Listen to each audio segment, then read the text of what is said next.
Now at 7, stop means stop. That's the message some drivers are not taking as they fly through this intersection. RTV6 working for you to get this problem solved. Tonight in Hiring Hoosiers, turning to the horizontal, the well-paying positions that you need and what companies are willing to do to get you started. It really helps with your public speaking skills, but we also say it really helps with your organizational skills. All the world is a stage whether or not you want to be an actor. How this program is preparing kids for a lifetime of hard work. Good evening, I'm Rafael Sanchez. We begin tonight at 7 with a dangerous and confusing intersection. Homeowners on the city's southwest side say that drivers ignore the stop signs. Today, that even included a Metro police car not stopping at all. RTV6's Paris Lubell working for you with the plan for that problem. It's this intersection here at Southport and Man Road on the southwest side, and even though there's stop signs, people aren't stopping for them, and there's crash after crash after crash. In just a couple of hours on Friday, we watched car after car, a cement truck, and even a Metro police officer blow right through the stop signs at Man Road and Southport Road. Gil Wainscott and his wife have lived in this home for 26 years. He says the intersection has always been bad, but with more traffic now, the issues are even worse, and they say the number of crashes are continuing to increase. They just blow the stop sign. They just, just no regard for anybody's safety. You're pulling out of our driveway. If there's a car coming there, you can't guarantee he's going to stop. Yeah. You have to wait till it clears out. And several wrecks out here, a lot of horn blowing right there, and it's a mess. So, there's just, I think, a little bit of patrol out here and stuff like that would, make a big difference. Gil and his wife say they've reached out to the city and IMPD, but they've never seen any officers watching the intersection. We spoke to IMPD. They say they are going to step up patrols in this area. In Indianapolis, Paris Lubell, RTV6. So if you're facing a problem in your neighborhood and you're getting the runaround or you can't reach the people with the power to address that problem, give us a call and contact us at workingforyou@RTV6.com. For now, no criminal charges against the 2 men arrested in the shooting of 2 judges. This, the decision of the Marion County prosecutor. That could change depending on what police find out in the future. The 2 judges, Andrew Adams and Brad Jacobs from Clark County, are still recovering from their injuries. Now, back on May the 1st, they were shot outside a White Castle near Lucas Oil Stadium. After reviewing the surveillance video, Metro Police arrested Brandon Kaiser and Alfredo Vasquez. Both men remain in custody pending the outcome of that police investigation. City employees have been punished for criticizing a faith-based anti-crime group. Employees Greg Merriweather and Shauna Majors made comments on social media about the 10-Point Coalition. They indicated that 10-Point was simply after the money.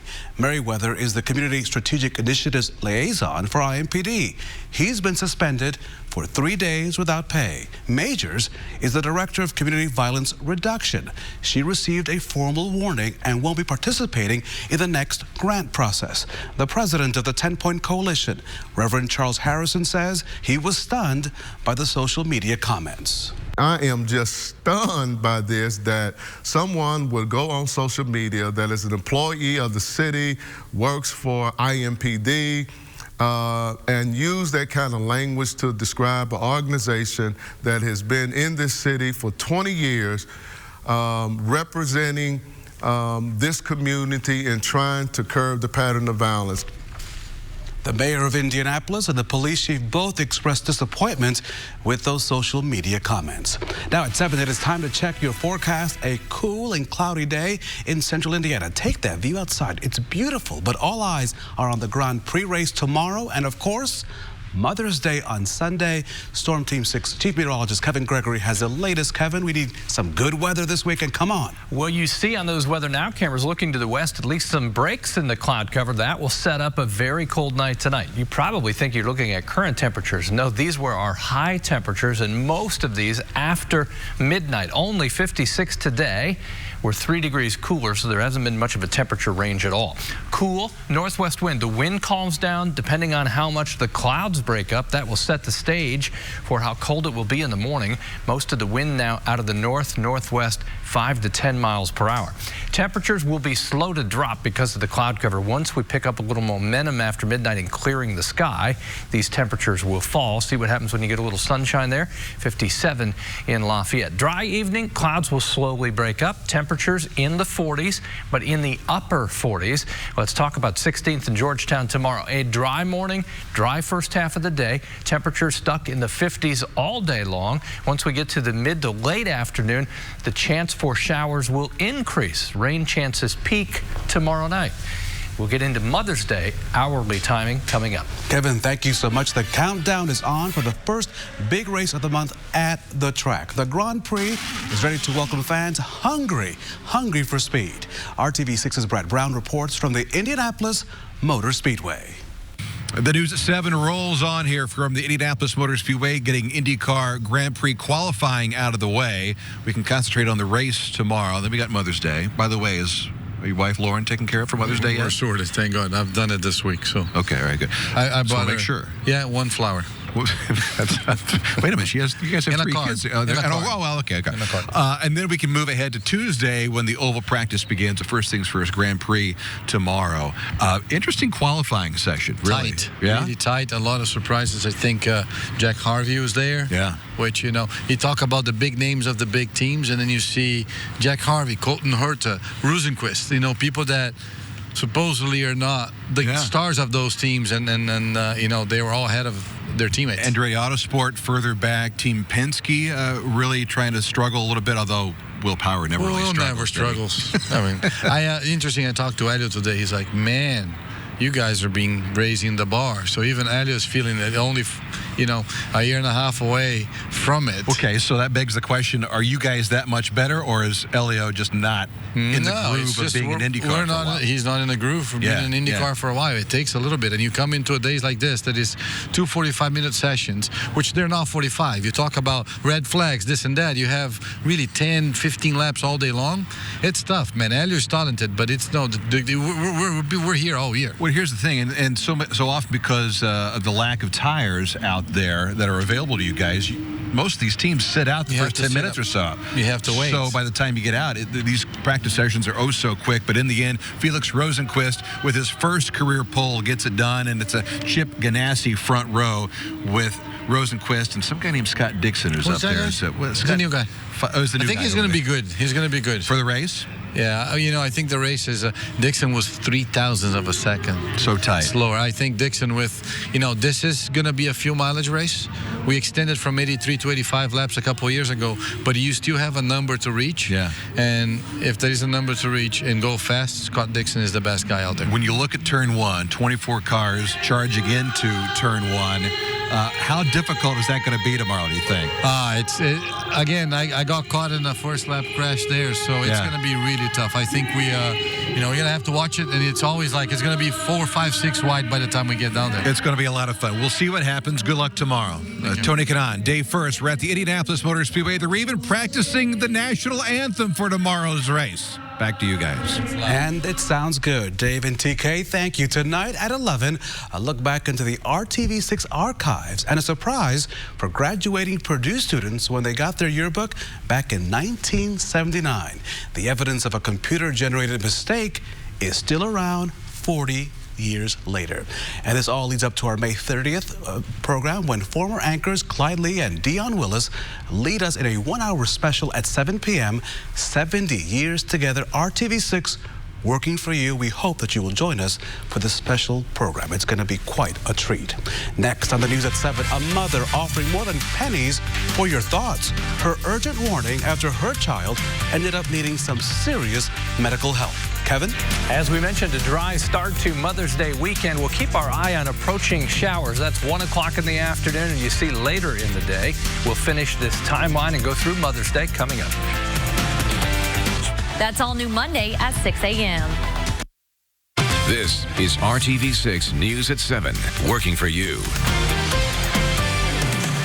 Working for you with an urgent warning from a mother after a child swallows a small object and appears to be okay. Catherine Ehrenhardt says her 9-year-old son, Lucas, swallowed a penny. He told our Scripps team in Phoenix that she was conflicted on what to do next since Lucas seemed fine after some momentary discomfort. She says that she ultimately decided she better take her child to urgent care. As the x-ray tech was pulling up the image, he's like, nope, nothing. And then the penny was just lit up right in his esophagus. When doctors found that penny, they moved Lucas immediately to the hospital. Doctors there, and they shared their surprising findings. The metal was eroding the inner lining of his esophagus. Which is not good, and which is why doctors were able to remove that penny really fast. Good news is Lucas is okay, but Catherine wants parents to know, even if your child acts fine after swallowing something as small as a penny, you should get them checked out as soon as possible. The South is in for a wet weekend. Right now, flooding has life on hold in many parts of Texas. Many schools, roads, and businesses closed today in Houston. There's a lull in the storms this evening, but it's expected to pick up right up throughout the weekend. Houston floods fairly often, and drainage is a known problem there. Now, parts of Louisiana and Mississippi are supposed to flood this weekend as well. Some serious situations there to the south. Hopefully we'll not see that much rain in the forecast this weekend as we get ready for the Grand Prix and Mother's Day weekend. And we've been fortunate in the sense that we haven't had flooding rains. We've had frequent rain, which makes your yard soggy and hard to get out and do some yard work. But and for those of us whose homes flood, we kind of appreciate when it rains over extended periods. No, the power of water is an amazing thing. If you ever doubt it, you just saw it down there in Houston. Okay, temperatures way below the average of 71, not just this weekend, but much of next week. Probably not until Wednesday or Thursday that we hit 70 degrees again. Temperature in Indy is 53. Little sunshine breaking through north and west. That helps the temperature a little bit. Say hello to April, and I love this picture. You know how it works. You send me your picture. I'll take your dog for a walk during the forecast. But notice she's next to the shovel and supervising the planting of flowers, likely for Mother's Day. Or the shovel's there as a decoy because April dug the hole. That could be it. Temperatures, they'll be in the 40s at 11 o'clock tonight, in the 30s in spots in the morning, 39 in Lafayette, 38 in Peru. They'll have some frost as you get into lower Michigan. For us tomorrow, optimistic high 62. Clouds increase. We're dry in the morning, but our rain chances peak tomorrow night. Probably after 3 o'clock in the afternoon, our rain chances increase in the metro area. There's your 1/4 to 1/2 inch rainfall potential the way it looks. Dry in the morning, clouds give way to a little sunshine. Showers, Lafayette and Peru, northwest of that line at 1 o'clock. By the time we get to 4, still really a western Indiana thing as far as the rain. Terre Haute, Crawfordsville, Kokomo, as we get to 5 in the evening, and 7 covering central Indiana. The green flag flies at 350 at the Motor Speedway. I think at some point toward the end of the race, the chances of rain are there. Temperatures will be in the upper 50s to low 60s. Mother's Day, we start with showers in the morning. By the time we get to 10 a.m., eastern Indiana with the showers. Early afternoon, we're dry for a while. There's a hint that we pick up some more showers in the evening hours. Temperatures absolutely cool for this time of year. Should be at 71. You're looking at temperatures in the upper 50s. Here's your 7-day planner. Wait for it. You finally see temperatures that will hit 70, but not until next Thursday. We're above 70 a week from today. Patience, it's all coming. Hey, if I want to send you a pet picture, how do I get it to you? Kevin.Gregory@WRTV.com. It's easy as that. You can be right there on the forecast with your pet. Kevin, thank you so much. Next, turning your idea of construction on its head. The industry that needs you to step in and the training you'll get to start off on the right foot. And so your child wants to be an actor. How to give them a head start in this highly competitive industry and teach them life lessons along the way. So it's lights, cameras, hiring Hoosiers next on RTV6. Friday, only at Ashley Home Store. RTV6 created and launched Hiring Hoosiers to open doors and show you new job opportunities. Tonight, an industry overflowing with open positions and good wages to boot. Horizontal construction affects each of us every single day. RTV6's Mark Mullins shows us how a new initiative is trying to connect with more people. That large machine Travis Coons is operating to lay pipe at this project on 96th and Keystone on the north side is called an excavator. There's a lot of gratification to it, knowing that you can do things like this, and you're building America, basically. He's been building bridges, highways, and overpasses for more than 20 years. It's very good pay. I mean, it's long hours. It's hard work, but it's very good pay. It's satisfying. As a heavy equipment operator, Travis is just one part of a vast team working in a stable industry known as horizontal construction. We're talking about roads, highways, utility. With Indiana on course to resurface more than 10,000 miles of roadways and repairing or replacing more than 1,300 bridges, there's plenty of work now and in the long-term future. But this industry is seeing a shortage of workers.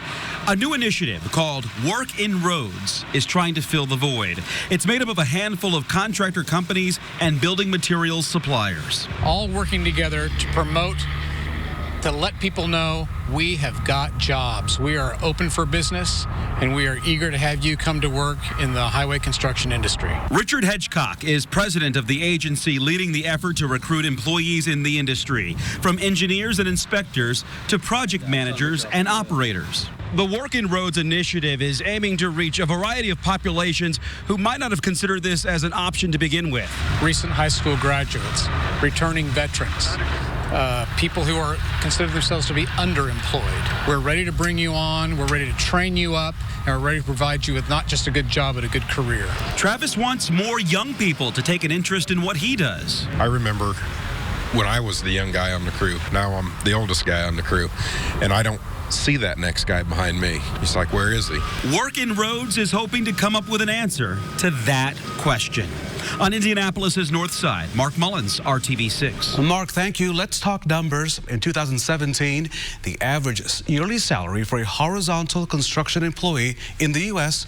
was $60,000. Indiana's average pay during that same year, competitively, at $57,000. Economists also note that Indiana is increasing construction-related jobs month by month. If you want to learn more about this program, we have a link in this story on our website, hiringhoosiers.com.